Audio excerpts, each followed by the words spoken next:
بسم اللہ الرحمن الرحیم وَإِذِ اسْتَسْقَىٰ مُوسَىٰ لِقَوْمِهِ فَقُلْنَا اضْرِب بِّعَصَاكَ الْحَجَرَ فَانفَجَرَتْ مِنْهُ اثْنَتَا عَشْرَةَ عَيْنًا قَدْ عَلِمَ كُلُّ أُنَاسٍ مَّشْرَبَهُمْ كُلُوا وَاشْرَبُوا مِن رِّزْقِ اللَّهِ وَلَا تَعْثَوْا فِي الْأَرْضِ مُفْسِدِينَ وَإِذْ قُلْتُمْ يَا مُوسَىٰ لَن نَّصْبِرَ عَلَىٰ طَعَامٍ وَاحِدٍ فادع لنا ربك يخرج لنا مما تنبت الأرض من بقلها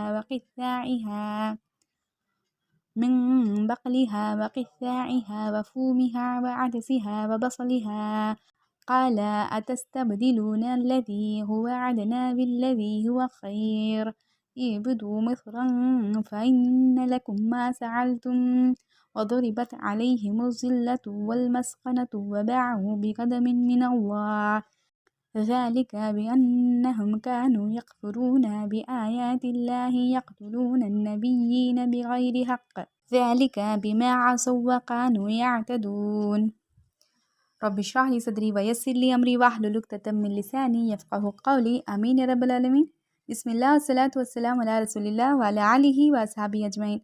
السلام علیکم ورحمۃ اللہ وبرکاتہ۔ آج انشاءاللہ آیہ نمبر 60 سے بات شروع کریں گے سورہ بقرہ میں۔ پچھلی رکوع میں ہم نے دیکھا تھا کہ کس طرح بنی اسرائیل والے دریا پار کر کے صحرائے سینا پہنچ گئے تھے۔ اللہ تعالیٰ نے انہیں فرعونیوں سے نجات دے دی اور فرعون کو غرق کر دیا، اور سارے کے سارے بنی اسرائیل والے جو بھی موسیٰ علیہ السلام کے ساتھ تھے، کہتے ہیں کہ 6 لاکھ کا مجمع تھا یہ، اور انہوں نے ایجپٹ کو کراس کیا تھا ریڈ سی کے اس حصے سے جسے کہتے ہیں خلیج سوئس، اور یہ پار کر کے یہ پہنچ گئے تھے صحرائے سینا، جو صحرا تھا بہت بڑا، جس میں کسی بھی چیز کا اگنا ناممکن تھا۔ اسی وجہ سے اللہ تعالیٰ نے ان پر غمام بھیجے، بادلوں کا سایہ کیا ان کے لیے، اور ان کے لیے من و سلوہ بھی نازل ہوئی، جس سے انہیں پروٹین اور کاربوہائیڈریٹ دونوں مل جاتی تھی اور ان کا ڈائٹ پورا ہو جاتا تھا۔ پھر اس کے بعد اللہ تعالیٰ نے موسیٰ علیہ السلام کو طور کے پہاڑ پر بلا لیا اور انہیں تورات کی تختیاں دے دی، اور ان کے پیٹھ پیچھے بنی اسرائیل والوں نے بچڑے کو پوجنا شروع کر دیا تھا، جس کے بارے میں ہم ڈیٹیل اکاؤنٹ آگے چل کر قرآن شریف میں پھر سے دیکھیں گے، جس کی وجہ سے مرتد قتل کا حکم ہوا۔ اور اللہ تعالیٰ کے حکم سے موسیٰ علیہ السلام نے ان 12 قبیلے والوں سے کہا کہ جو بھی ہر کوئی اپنے قبیلے والوں میں سے جو بھی اس شرک کا مرتکب ہوا ہے ان کو قتل کریں گے، اور اس طرح وہ اللہ تعالیٰ سے توبہ کریں گے، اور اللہ تعالیٰ نے ان کی توبہ قبول بھی کر لی۔ اس کے بعد ہوا یوں کہ ترتیب زمانی دیکھا جائے تو اللہ تعالیٰ کے ہاں سے ان کے لیے قتال اور جہاد کا حکم آیا تھا، جس سے انہوں نے انکار کیا اور بزدلی دکھائی، اور بنی اسرائیل والوں نے کہا کہ ہم نہیں لڑیں گے، ہم یہی بیٹھے رہیں گے، آپ اور آپ کے رب جائے اور لڑے، جس کا پورا واقعہ ہم انشاءاللہ سورہ مائدہ میں دیکھیں گے۔ اور اللہ تعالیٰ نے کہا کہ ابھی یہ قتال کریں گے تو سارا فلسطین ان کے ہاتھوں فتح کر دیں گے، اگر نہیں تو سزا کے طور پر ان کے لیے 40 سال تک اسی صحرا میں بھٹکنا ہوگا۔ اور یہی ہوا، ان کی بزدلی کی وجہ سے اللہ تعالیٰ کی طرف سے انہیں سزا ہوئی کہ یہ 40 برس تک اسی صحرا میں بھٹکتے رہے، اور اسی دوران موسیٰ علیہ السلام اور ہارون علیہ السلام دونوں پیدا ہوئے، اور اس 40 برس میں ایک نئی نسل آئی جو بزدل نہیں تھی، جو ٹفر تھی، کیونکہ وہ صحرا میں پلی بڑی اس لیے وہ زیادہ ٹفر تھی، اور ان کے ہاں ایک جذبہ تھا، اور یہ ماتحت تھے یوشع ابن نون کے، جو نبی بنے موسیٰ علیہ السلام کے بعد، جسے بائبل نے جاشوا کہا ہے، اور ان کے ماتحت انہوں نے جہاد کیا، اور ان کا پہلا فتح کیا ہوا شہر ہے اریحا، جسے جیریکو کے نام سے اب بھی ہم جانتے ہیں۔ پھر اللہ تعالیٰ نے کہا کہ اس شہر میں سجدہ کرتے ہوئے داخل ہو جاؤ اور زبان سے کہتے رہو ہتا، تو انہوں نے اللہ تعالیٰ کی نافرمانی کی، اور انہوں نے ہتا کی جگہ ہنتا کہنا شروع کر دیا، اور اسی وجہ سے اللہ تعالیٰ نے ان کے اوپر آسمان سے رجس کو نازل فرمایا، جو کہتے ہیں کہ ایک پلیگ تھا جو ان میں بہت سو کو کھا گیا۔ اب چلتے ہیں آیہ نمبر 60 میں، بسم اللہ الرحمن الرحیم وَإِذِ اسْتَسْقَىٰ مُوسَىٰ لِقَوْمِهِ فَقُلْنَا اضْرِب بِّعَصَاكَ الْحَجَرَ، جب پوچھا تھا موسیٰ علیہ السلام نے اپنے قوم والوں کے لیے پانی کو، فَقُلْنَا تو ہم نے کہا، اضْرِب بِّعَصَاكَ الْحَجَرَ تو مارو اپنا عصا اس پتھر پر۔ اللہ تعالیٰ نے کہا کہ اپنا عصا کو اپنا جو اسٹک ہے موسیٰ علیہ السلام کا اس کو اس پتھر پر مارو، فانفجرت منہ اثنتا عشرۃ عینا، اور وہ پتھر پھٹا اور اس سے برآمد ہوئے 12 چشمے۔ فجرت، فجر کہتے ہیں کسی چیز کا پھٹنا اور کسی چیز کا برآمد ہونا، کسی چیز کا پھٹنا اور کسی چیز کا برآمد ہونا جسے کہتے ہیں فجر کے وقت میں ہوتا یوں ہے کہ رات کی تاریکی پھٹ جاتی ہے اور صبح کی سفیدگی ہمیں نظر آتی ہے۔ قد علم کل اناس مشربہم، اور ہر قبیلے والے نے، ہر گروہ اپنے چشمے کو پہچان لیا۔ 12 قبیلے تھے، 12 چشمے تھے۔ قلو وشربو، کھاؤ اور پیو، من رزق اللہ، اللہ تعالیٰ کے رزق سے، ولا تخسوا فی الارض مفسدین، اور زمین میں فساد کرتے نہ پھرنا۔ اور ہر قبیلے والوں کے لیے اپنا پانی کا چشمہ ہے جس کی وجہ سے یہ جھگڑے نہ، اور ہم دیکھتے ہیں قبائلی زندگی میں فساد کا جڑ پانی کا چشمہ ہی ہوتا ہے۔ اور اس آیت میں دیکھیے ان کی ناشکری۔ وَإِذْ قُلْتُمْ، اور جب کہا تم نے، یا موسیٰ، اے موسیٰ، لَن نَصْبِرَ عَلَىٰ طَعَامٍ وَاحِدٍ، جب بولا انہوں نے موسیٰ علیہ السلام سے کہ ہم ایک ہی قسم کے کھانے پر صبر نہیں کر سکتے، کیونکہ اللہ تعالیٰ نے ان کے لیے من اور سلوہ نازل کیا تھا، اور ان کے ہاں وہ صحرائے سینا تھا، وہاں کچھ اگنے سے رہا، اور یہ من و سلوہ کھا کھا کر اکتا گئے تھے۔ جیسے دیکھیے لنچ میں کیا ہے، منا اینڈ سلوہ، اور ڈنر میں کیا ہے، سلوہ اینڈ منا، اور ایک ہی چیز کھا کھا کر یہ اکتا گئے تھے۔ انہوں نے بولا یا موسیٰ، اے موسیٰ، ہم ایک ہی چیز پر صبر نہیں کر سکتے۔ فَدْعُ لَنَا رَبَّكَ، تو تم پکارو اپنے رب کو، یخرج لنا، تاکہ وہ نکالے ہمارے لیے، مما تنبت الارض، جو چیزیں اگاتی ہے یہ زمین، من بقلیہا، ان کی ترکاریوں میں سے، وقثائہا، اور کنکڑیاں، کوکمبرز، اور وفومہا، غالق، لہسن، وعدسہا، جیسے دال، خاص کر مسور کی دال، وبصلہا، اور پیاز، انین۔ قال اتستبدلون الذی هو ادنی بالذی هو خیر، اب یہاں دیکھیے ان کی زبانیں نہ چٹکارے مانگ رہی تھی۔ یہ ساری ترکاریوں کے نام یہ کیسے جانتے تھے؟ تو صحرا میں تو کچھ ملنے سے رہا، مطلب یہ کھانا یہ کھایا کرتے تھے ایجپٹ میں جب وہ رہا کرتے تھے سلیوری میں فرعون کے پاس۔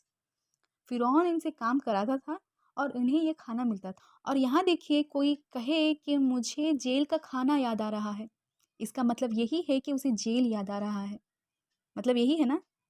اب دیکھیے فرعون نے انہیں بہت اذیتیں دی، بہت اذیتیں دی۔ اب اس کے بعد وہ اذیت کے بعد ان کا پیٹ بھی بھرتا تھا، انہوں نے اپنی ساری زندگی اسی میں گزار دی۔ اب ان کے لیے یہ کھانا پھر سے یاد آ رہا ہے۔ ایکچوئل وہ کیا مانگ رہے موسیٰ علیہ السلام سے؟ Let us have the Egyptian menu, جو ایجپشین جو ہم وہاں کھایا کرتے تھے ہم وہی کھانا چاہتے ہیں۔ اب یہ بات یہ بھول گئے، یہ پھر سے چٹکارے مانگ رہے تھے موسیٰ علیہ السلام سے، اور موسیٰ علیہ السلام نے پہچان لیا انہیں کہ ان کے اندر یہ کھانا نہیں، یہ تو پریزن واپس مانگ رہے تھے۔ تو انہوں نے پہچان لیا اور موسیٰ علیہ السلام نے کہا خالا التبدیل الذی ہوا ادنا بالذی ہوا خیر، تم بہتر چیز کے بدلے ادنا چیز کیوں طلب کرتے ہو؟ تمہارے لیے بہتر یہی ہے کہ تم فریڈم کے ساتھ یہ من و سلوہ کھاؤ، تمہیں چاہیے وہ سلیوری کے ساتھ وہ چٹکارے والا کھانا، تم اچھی چیز کے بدلے ادنا چیز کیوں چاہتے ہو؟ ایبتو، اللہ تعالیٰ نے کہا موسیٰ علیہ السلام، یہیں دیکھیں ایبتو والا لفظ ہم نے پہلے بھی سنا تھا سورہ بقرہ میں، اللہ تعالیٰ نے کہا تھا آدم علیہ السلام سے ایبتو، اتر جاؤ۔ اب یہاں اتر جاؤ نہیں آئے گا میننگ، یہاں ایبتو کا لٹرل میننگ ہوگا سیٹل ڈاؤن سم ویئر، کہیں ٹہراؤ پان لو، کہیں رک جاؤ۔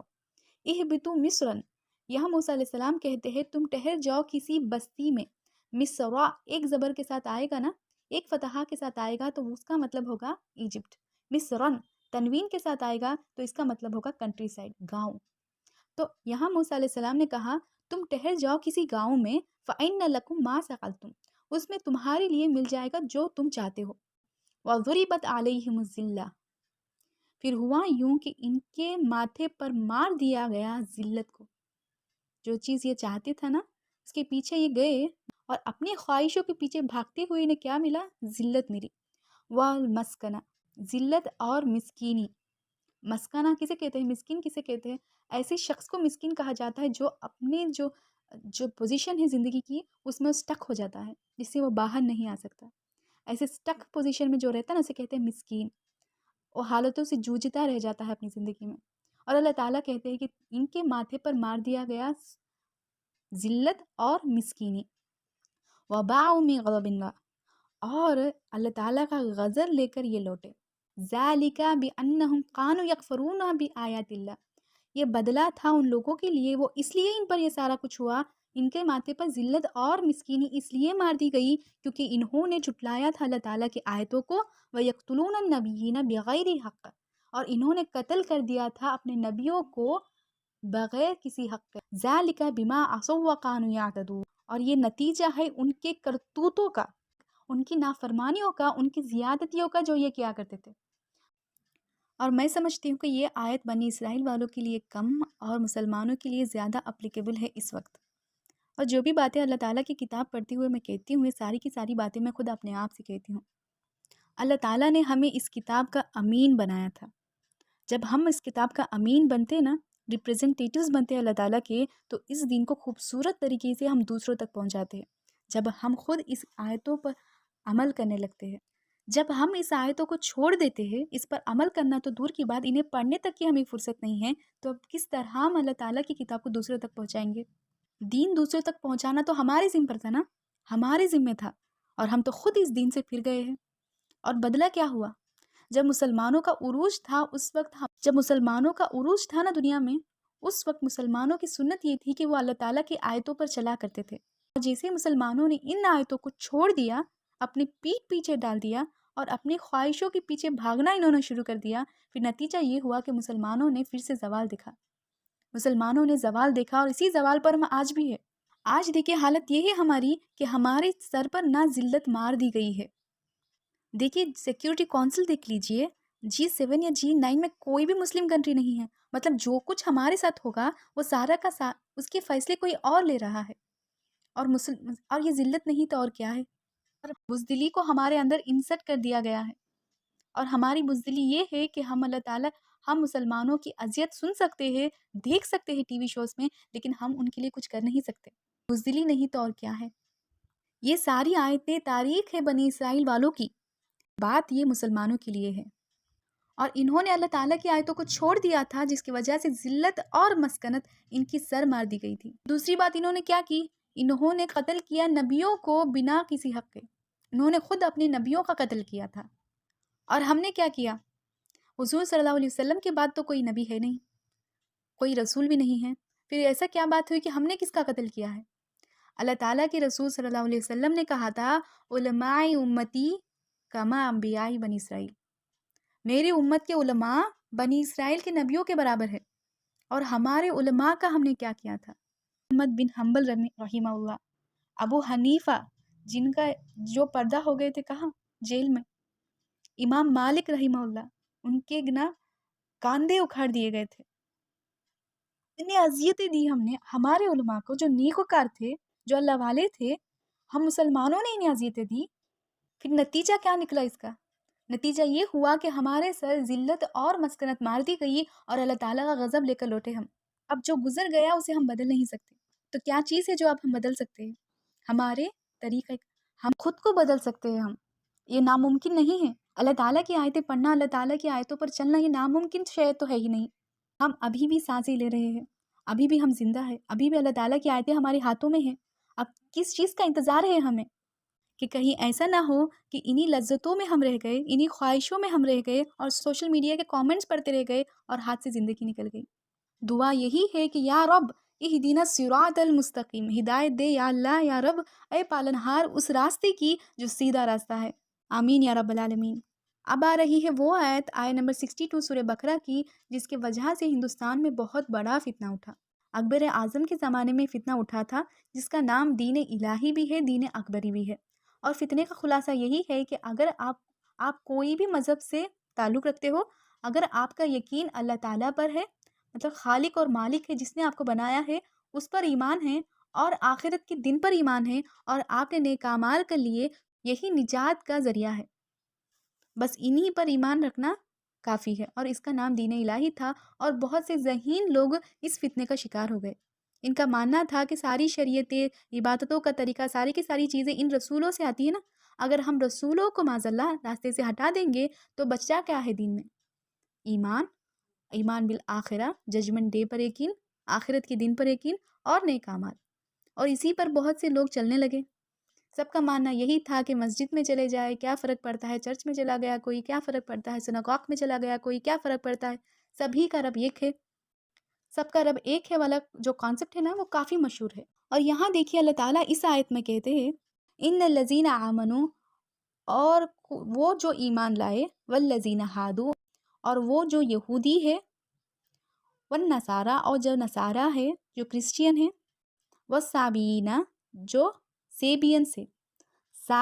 سابی وہ لوگ ہیں جو عراق میں رہتے تھے، ان کا یہ کہنا تھا کہ وہ ابراہیم علیہ السلام کی دین پر چلتے ہیں، لیکن وقت کے ساتھ ان کے اندر بہت سی خرابیاں آ گئی تھی، وہ بگڑ گئی تھی وہ قوم، اور زیادہ تر اس قوم والے نا ستارہ پرست تھے، اور یہ سیبین سے۔ اور اللہ تعالیٰ کہتے ہیں وہ لوگ جو ایمان لائے، اور والذین ہادو، اور جو جیوز ہے، جو یہودی ہے، والنصارہ، جو کرسچینس ہے، والسابین، جو سابی لوگ ہیں، سیبین سے، من آمن باللہ، جو ایمان لاتے ہیں اللہ تعالیٰ پر، والیوم الآخری، اور آخرت کے دن پر، وعملوا صالحا، اور انہوں نے نیک اعمال کیے ہو، فلہم اجرہم عند ربہم، ان کا اجر ان کے رب کے پاس محفوظ ہے، ولا خوف علیہم، نہ ان پر کوئی خوف ہوگا، ولا ہم یحزنون، نہ یہ کبھی غمگین ہوں گے۔ اور یہ آیت کا خلاصہ ہے۔ اگر دیکھا جائے تو ظاہری طور پر ایمان بالرسالہ کا ذکر اس آیت میں نہیں ہے۔ اللہ تعالیٰ کے رسول صلی اللہ علیہ وسلم پر ایمان لانے والی شرط اس آیت میں موجود نہیں ہے۔ اس وجہ سے اس آیت کا نا بہت غلط مطلب نکل گیا، اور کہنے والے کہنے لگے کہ سب کا رب ایک ہے۔ جو اس آیت کے بارے میں غلط کہتے ہیں ان کے لیے ایک حدیث شریف ہے جس میں اللہ تعالیٰ کے رسول صلی اللہ علیہ وسلم کہتے ہیں وَمَنْ قَالَ لَا إِلَهَ إِلَّا اللَّهُ، جس نے کہہ دیا لا الہ الا اللہ ودخل جنہ، وہ جنت میں داخل ہو گیا۔ اب اس کا مطلب کیا ہے کہ لا الہ الا اللہ کہہ دیں گے ہم تو کیا یہی کافی ہے جنت جانے کے لیے؟ تو مفسرین کیا کہیں گے؟ یہ تو ایسا نہیں ہے۔ سارا کا سارا قرآن شریف اپنے سامنے رکھو، سارے کے سارے حدیث کے پنے اپنے سامنے رکھو، اور اسی حساب سے اپنی زندگی جیو گے، جب جا کے تمہیں جنت ملے گی۔ حدیث شریف میں تو قرآن شریف کا ذکر نہیں ہے، حدیث شریف میں تو حدیث شریف کا ذکر نہیں ہے۔ اس حدیث میں تو صرف یہی کہا گیا نا کہ جو لا الہ الا اللہ کہے گا وہ جنت میں داخل ہو جائے گا۔ کچھ باتیں ایسی ہوتی ہے جس کے بارے میں بار بار ذکر نہیں کرتے۔ اللہ تعالیٰ نے رسالت پر ایمان لانے کی زوردار دعوت دی ہے یہودیوں کو، کب؟ 5ویں رکوع میں۔ آپ سورہ بقرہ کا پورا خلاصہ دیکھ لیجئے۔ ذالک الکتاب لا ریب فیہ ھدی للمتقین، الذین، ہدایت ہے ان لوگوں کے لیے، کن لوگوں کے لیے؟ الذین یؤمنون بالغیب، جو کہ غیب پر ایمان لاتے ہیں، ویقیموا الصلاۃ، جو نماز کو قائم کرتے ہیں، ومما رزقناہم ینفقون، جو خرچ کرتے ہیں ان چیزوں میں سے جو ہم نے انہیں دی ہے، والذین یؤمنون بما انزل وما انزل من قبلک، جو ایمان لاتے ہیں اس چیز پر جو ہم نے نازل کی آپ پر اور جو نازل کی ہم نے آپ سے پہلے۔ تو بات آ گئی نا ایمان بالرسالہ والی بات، وہ چیز پر ایمان رکھتے جو رسالت ہے، جو یقین ہے اس کتاب پر۔ اگر آپ اللہ تعالیٰ کی کتاب پر ایمان لاتے، اس کا مطلب ہے آپ حضور صلی اللہ علیہ وسلم پر ایمان لاتے ہیں۔ کیوں؟ آپ یہ سوچنے لگیں گے کہ کتاب الگ ہے، اللہ تعالیٰ کے رسول صلی اللہ علیہ وسلم کی شخصیت الگ ہے۔ نہیں، حضور صلی اللہ علیہ وسلم کی زبان سے یہ آیتیں آیا کرتی تھی، آسمان سے کاغذ نہیں آیا کرتے تھے۔ اس وقت ایمان لانے کا مطلب ہے ایمان بالرسالہ، اللہ تعالیٰ کے رسول پر ایمان لانا شرط ہوگا۔ پھر جس کی زبان سے اللہ تعالیٰ کی آیتیں آ رہی ہو ان پر ایمان کیسے نہیں لائیں گے ہم؟ ان کی ہر بات پر ہمیں ایمان ہے۔ پھر اللہ تعالیٰ نے کہا والذین کفروا وکذبوا بآیاتنا، اور جنہوں نے انکار کیا، جنہوں نے کفر کیا ہماری آیتوں کے ساتھ، اولئک اصحاب النار، وہی وہ لوگ ہیں جو جہنمی ہیں۔ پھر اللہ تعالیٰ نے کہا یا بنی اسرائیل اوفوا بعہدی واوفی بعہدکم، تم میرا عہد پورا کرو میں تمہارا عہد پورا کروں گا۔ وآمنوا بما انزلت مصدقا لما معکم، پھر اللہ تعالیٰ نے کہا ایمان لاؤ اس چیز پر جو تصدیق کرتی ہے جو چیز تمہارے ساتھ ہے، قرآن شریف پر اور رسالت پر پھر سے یقین کرنے کا۔ یہ بلاوا ہے رسالت پر یقین کرنے کا، اور یہ بلاوا ہے رسالت پر ایمان لانے کا، اور یہی بات اس آیت میں انکلوڈڈ ہے۔ اسی لیے میں نے کہا تھا کہ آپ 5ویں رکوع کا چشمہ لگائیں گے، پھر آگے چل کر آیتوں کو دیکھیں گے کہ رسالت پر ایمان لانا ڈیفالٹ سٹیٹ ہے ہمارا، انڈرسٹوڈ بات ہے یہ، اور اسی نظر سے ہم اس آیت کو دیکھیں گے۔ انشاءاللہ اگلی نشست میں ہم آیت نمبر 63 سے بات شروع کریں گے۔ بارک اللہ لی و لکم فی القرآن العظیم و نفعنی و ایاکم بالآیات و ذکر الحکیم۔